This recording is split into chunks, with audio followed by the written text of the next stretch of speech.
పరిశుద్ధుడు అయిన మా కన్న తండ్రి, ఈ మూడవ దినము నీ విలువైన మాటలు వినుటకు ఇదిగో నీ పిల్లలతో కలిసి వినుటకు మాకిచ్చిన ఈ గొప్ప అవకాశమును బట్టి మీకు ధన్యవాదాలు చెల్లించుచున్నాం.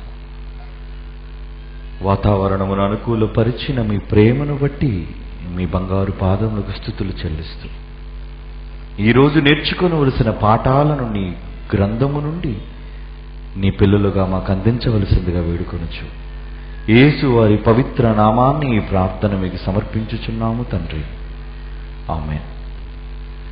క్రీస్తునందు ప్రియమైన దేవుని పిల్లలారా, ఈ మూడవ దినము మరలా మిమ్మల్ని అందరినీ కలుసుకోవడం దేవుడిచ్చిన భాగ్యాన్ని బట్టి నాకెంతో సంతోషంగా ఉంది. ప్రియులారా, ఈరోజు తేదీ ఆగస్ట్ నెల 9వ తేదీ. ఈ తేదీకి ఒక ప్రత్యేకత ఉంది. అది ఏంటో తెలుసా? కొన్ని దశాబ్దాల క్రితం అగ్రరాజ్యమైన అమెరికా జపాన్లోని 2 ప్రముఖ పట్టణాలైన హిరోషిమా, నాగసాకి ఆగస్టు 6వ తేదీ, ఆగస్టు 9వ తేదీ విడిచిపెట్టిన అణుబాంబు, 2 అణుబాంబులు. ఈ అణుబాంబును ఆగస్టు నెల 9వ తేదీన 2వ ప్రపంచ యుద్ధంలో ప్రయోగించినందుకు సుమారు 3 లక్షల మంది క్షతగాత్రులుగా మారిపోయారు.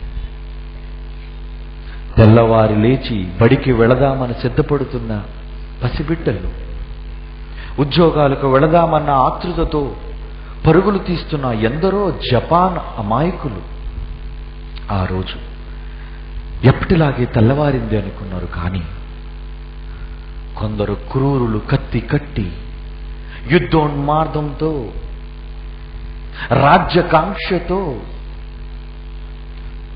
ఒక భయంకరమైన విస్ఫోటనాన్ని ప్రపంచంలో చెలరేగిర్చారండి. ఈ 2 భయంకరమైన బాంబుల ద్వారా ఆ రోజు విడుదలైన అణుధార్మిక శక్తి, అటామిక్ పవర్, ఇప్పటికీ ఎందరో జపాన్ దేశంలో దాని బారిన పడి వారి తరతరాలు ఎన్నో భయంకరమైన క్యాన్సర్ సంబంధిత వ్యాధులతో ఈ రోజుకి బాధపడుతున్నారు. ఇది ఎవరు చలవో చెప్పమంటారా? అమెరికా, క్రైస్తవ దేశం. వాళ్ళు ఏమని చెప్పుకుంటారో తెలుసా? God bless America. దేవుడు అమెరికాని దీవించాలి. ఎందుకు దీవించాలి? తోటి మానవుడైన దేవుని స్వరూపి అయిన మనిషిని అర్ధాంతరంగా కడతీర్చినందుకు ఆయనని దీవించాలి. ఏ పాపము ఎరుగని అభంశుభం తెలియని పసిబిడ్డలను పొట్టన పెట్టుకున్నందుక అమెరికాను దీవించాలి దేవుడు. ఎందుకు దీవించాలి? ఏ సత్కార్యము చేశారని అమెరికాను దీవించాలి చెప్పండి? సామ్రాజ్యవాదంతో ప్రపంచంపై పెత్తనాన్ని సాధించాలన్న ఒక భయంకరమైన దీక్షతో ఎప్పటికీ అమెరికా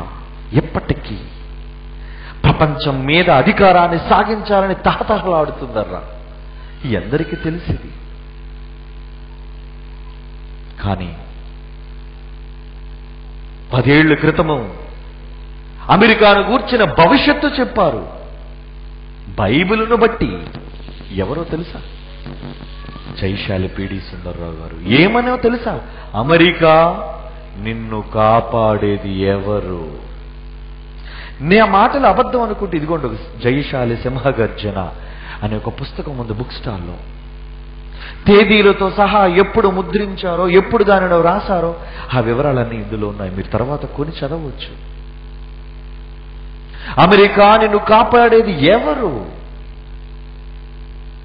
యుద్ధాన్ని ప్రకటిస్తున్న నీవు, దేవుని పేరు చెప్పుకొని క్రైస్తవ దేశంగా అనుకుంటున్న నువ్వు భక్తిగల దేశంవా? శత్రును ప్రేమించమన్న యేసు వాదాన్ని పుణికి పుచ్చుకొనని నీవు క్రైస్తవ దేశమని చెప్పడానికి అసహ్యపడాలండి. ఈరోజు మన వాళ్ళకి అమెరికా అంటే ఎంతో గొప్ప, అమెరికా అంటే ఏదో గొప్ప దేశం అని. దేనికి? 4 రాళ్ళు ఎక్కువ దొరుకుతాయనా? ఆలోచించండి. 4 రాళ్ళు భూమి మీద 60-70 సంవత్సరాలు బ్రతికే జీవితంలో సంపాదించినంత మాత్రాన వారి పారేసే ముష్టి ఎంగిలి ఆ దేశం గొప్పదని అంటే ఎలా చెప్పండి? జీవవాక్యాన్ని చేత పట్టిన వాడు, అది ఏ దేశమైనా, అది ఏ పట్టణమైనా, ప్రభువుకు విరోధంగా ఉంటే దానికి దేవుడు నాశనం తప్పదు అని చెప్పాడు. చూడండి, దేవుడు ఎన్నో కొన్ని వేల సంవత్సరాల క్రితం క్రీస్తు పూర్వం దేవుడు బైబిలులో రాయించిన మాట, ఒక అద్భుతమైన మాటను దేవుడు రాయించాడండి.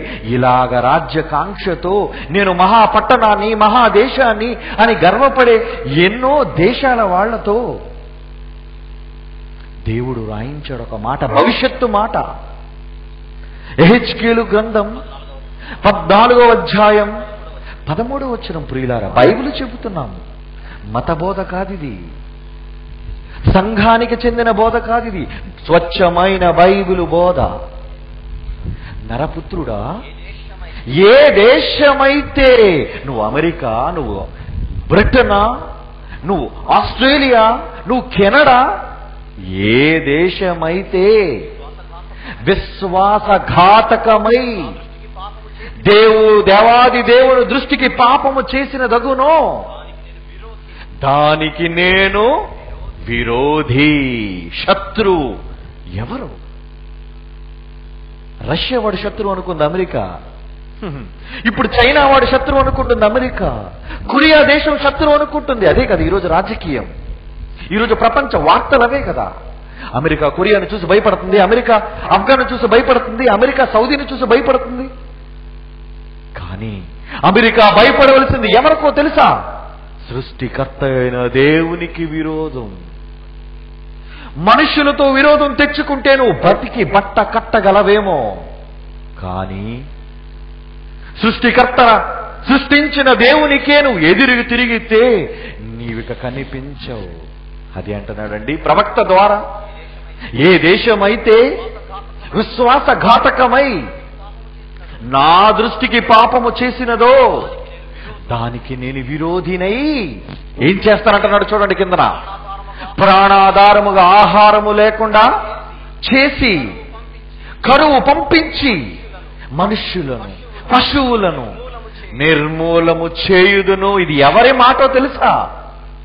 సృష్టికర్త అయిన సైన్యములకు అధిపతి యెహోవా వాక్కు. అమెరికా పరిస్థితి ఇప్పుడు ఎలా ఉందో తెలుసా? ఇప్పుడు ఈ మధ్యన మీరు వార్తలు చూడండి, అడుక్కు తినడానికి సిద్ధపడుతుంది అమెరికా,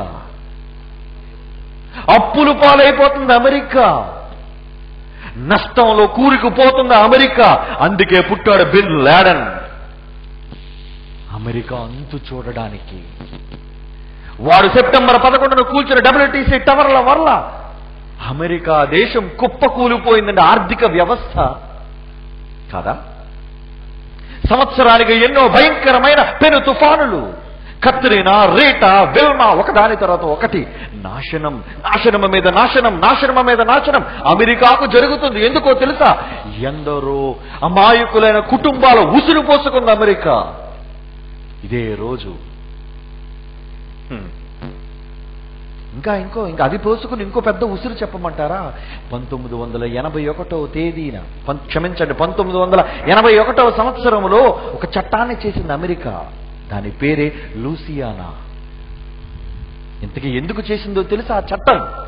ఆ చట్టాన్ని చేసి అప్పటి వరకు తమ పిల్లల బడులలో పాఠ్య పుస్తకాలలో ఉన్న బైబిలు పాఠాలను తీసేసిందండి అమెరికా. ఎంత విశ్వాస ఘాతకమైనది అమెరికా చెప్పండి కాదా? దేవాది దేవుని మాటలు పసిబిడ్డలకు చిన్ననాటి నుండే నేర్పించాలన్న దేవుని మాటలను పక్కకు పెట్టి నీ చదువుల పుస్తకాలలో నుంచి బైబిల్ను తొలగిస్తావా? ఎంత నీచ కార్యం అది! నిన్ను విడిచిపెట్టడు దేవుడు. ఏ దేశమైనా సరే దేవునికి వ్యతిరేకంగా లేస్తే దానిని నాశనం చేస్తాడు దేవుడు. యెహెజ్కేలు గ్రంథం 15వ అధ్యాయం 8వ వచనంలో అదే అంటున్నాడు. చూడండి 8వ వచనం, వారు నా విషయమై విశ్వాసఘాతకులైరి గనుక నేను దేశమును పాడు చేసేదను. ఇది ప్రభువు యెహోవా వాక్కు. ఎన్ని సాక్ష్యాలరా! బైబిల్ ఇది బైబిల్. ఎవరు దీనిని మార్చలేరు. అమెరికా తలరాతను ఎవరు మార్చలేరు. దేవుని దృష్టికి ఏ దేశమైతే విశ్వాసఘాతకంగా ప్రవర్తిస్తుందో దేవుడు క్షమించడు అలాంటి దేశాన్ని. ఆ దేశంలోనే పుట్టాడు ఆల్బర్ట్ ఐన్స్టీన్. ఆల్బర్ట్ ఐన్స్టీన్ మీ పాఠ్య పుస్తకాల్లో చదువుకుంటారు కదా, మీ పిల్లలకి నేర్పిస్తున్నారు ఈ విశ్వవిద్యాలయాల్లో. ఒక ఈక్వేషన్ కనిపెట్టాడు. ఏంటో తెలుసా? E = mc². ఈరోజు అదే కదండి మన పిల్లలను ఇంజనీరింగ్ పేరిట కళాశాలలకు పంపించి లక్షల రూపాయల డొనేషన్లు ఇచ్చి నేర్పించే ఈక్వేషన్స్. E = mc² అనే ఒక ఈక్వేషన్ కనిపెట్టాడు. అదేంటో తెలుసా? అణుబాంబు, విధ్వంసకర బాంబు. ఎవరు? ఆల్బర్ట్ ఐన్స్టీన్, ఒక క్రైస్తవుడు. విధ్వంసక చర్యమైన ఈ భయంకరమైన అణుబాంబును కనిపెట్టడం వలన ప్రపంచంలో ఎందరో దానిని బారిన పడి ఎన్నో భయంకరమైన దీన స్థితికి దిగజారిపోతున్నారండి. ఇది విద్య అంటారా, వెర్రంటారా? మీరు చెప్పండి. ఇది విద్య. సాటి మనిషిని తెగ నరికేది, సాటి మనిషిని కడుపు కొట్టేది, సాటి మనిషి బ్రతుకును దోచేది విద్య ఎలా అవుతుందర్రా? సాటి మనిషిని నిలబెట్టేది విద్య, సాటి మనిషికి సహాయపడేది విద్య, సాటి మనిషిని సమాజంలో గొప్పవాడిగా తీర్చిదిద్దేది విద్య. అలాంటి విద్యలు లేవండి. మనిషిని ఈరోజు నడి వీధిలో కుప్ప కూల్చి రక్తపు ముక్కలుగా, రక్తపు గడ్డలుగా మార్చే భయంకరమైన క్రూర పరిస్థితులు ఈరోజు ప్రపంచంలో, ప్రకృతిలో, ప్రతి చోట, ప్రతి దేశంలో నెరవేరుతున్నాయి. మీరు చూస్తున్నారు. దేవుని పిల్లల భయంకరమైన విధ్వంసక చర్యలు, దోపిడీ, దగ, మోసం, అన్యాయం, కుట్ర. ఎదుటివాడు పక్కనున్నవాడు నీ సోదరుడు కాడా? మీ అందరికీ తెలుసు నియంత సద్దాం హుస్సేన్. వాడు పక్కనున్నది చిన్ని కువైట్ దేశం. మన పట్టణం అంత ఉంటుందేమో. అది చిన్ని పట్టణం కువైట్ దేశం. అందులో బాగా నూనెబావులు ఉన్నాయి. దాని వలన నేను బాగా లాభం సంపాదించాలని అనుకున్నాడు వాడు. అందుకే భయంకరమైన కువైట్ యుద్ధం జరిగింది 1991. మీకు తెలుసు చరిత్రలో. నీ దగ్గర నూనెబావులు ఉన్నాయి, సరిపోదా? పక్కన నీ తమ్ముడే కదా వాడు ఉన్నది.